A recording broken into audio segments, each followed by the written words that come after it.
Buenas tardes, compañeros, profesor. Mi nombre es Rafael Corona Negrete y pongo a su consideración mi proyecto integrador para la materia de Derecho Económico.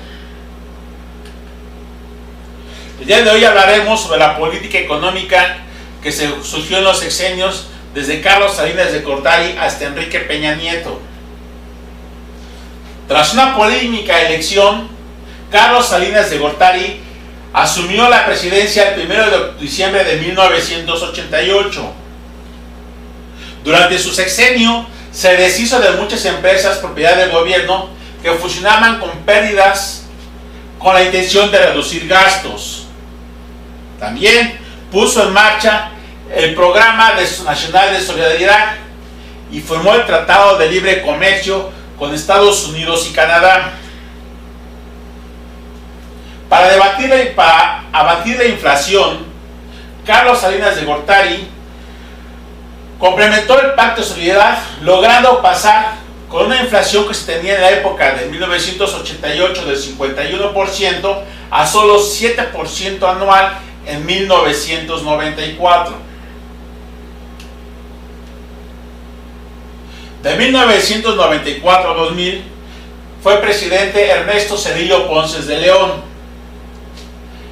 Durante su sexenio, el país se enfrentaba a una crisis económica, pero sobre todo política, pues una vez iniciado su mandato, el peso se devaluó drásticamente, con lo que inicia un clima de recesión económica, desempleo, descapitalización de las empresas, y se elaboró un Plan Nacional de Desarrollo de Recuperación Económica. Este propone el fortalecimiento de la soberanía nacional, busca la consolidación del régimen de convivencia social basado en la ley aplicada a todos por igual, mediante la justicia. Asimismo, busca un desarrollo económico, democrático y social para los mexicanos. Su sexenio se caracterizó por el error de diciembre y el Fobaproa. De 2000 a 2006 fue presidente Vicente Fox Quesada. Durante su campaña de proselitismo, dijo que debemos implementar una reforma fiscal más clara y transparente, con una manera de tributación donde los ricos paguen más que los pobres. Pero esas palabras no fueron suficientemente convincentes para su secretario de Hacienda y Crédito Público, Francisco Gil Díaz, quien elaboró una propuesta de reforma fiscal que fue enviada al Congreso de la Unión, en donde se implementó gravar con 15% de IVA en medicinas y alimentos. Los argumentos dados fueron que la gente más rica gasta más en esos productos y la gente pobre no tanto. Y sí es cierto, pero la proporcionalidad no es la misma, ya que una persona de bajos ingresos, su ingreso lo destina solo al consumo, y una persona de altos ingresos, aparte de consumir más que la persona de ingresos bajos, destina al ahorro su excedente. De 2006 a 2012, también de una manera polémica, asume la presidencia Felipe Calderón Hinojosa.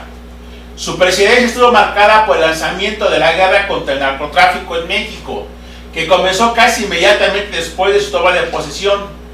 La tasa de homicidios se disparó durante su presidencia.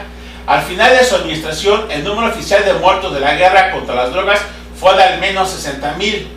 En economía, la deuda externa aumenta de más del 90% durante su presidencia. La tasa de pobreza pasa del 43 al 46%. Sin embargo, en la crisis económica de 2009, México se mantuvo estable y a partir de esa crisis se reportó un crecimiento de 20%. El Producto Interno Bruto también creció 4,1%. La tasa anual, de acuerdo a los datos de INEGI, por otra parte, México redujo su déficit comercial a $169.5 millones en junio de 2012, a comparación de $245 millones que registró en mayo de 2011.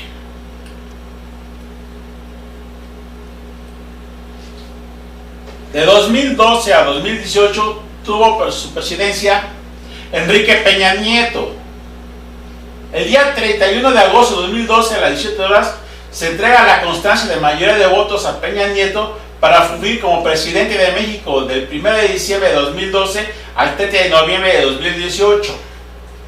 Durante su sexenio se caracterizó, primero que nada, por un pacto por México, que fue un pacto que llevó con las principales fuerzas políticas del país, con la idea de tomar las reformas necesarias que serían el eje central de su gobierno. Creó la Cruzada Nacional contra el Hambre, la reforma educativa, la reforma financiera, la cual tenía como objeto fomentar el crédito a través de la banca de desarrollo. Creó la reforma energética, la reforma en telecomunicaciones y la reforma hacendaria. El objeto de la reforma se encontraba en obtener una mayor y más efectiva recaudación fiscal.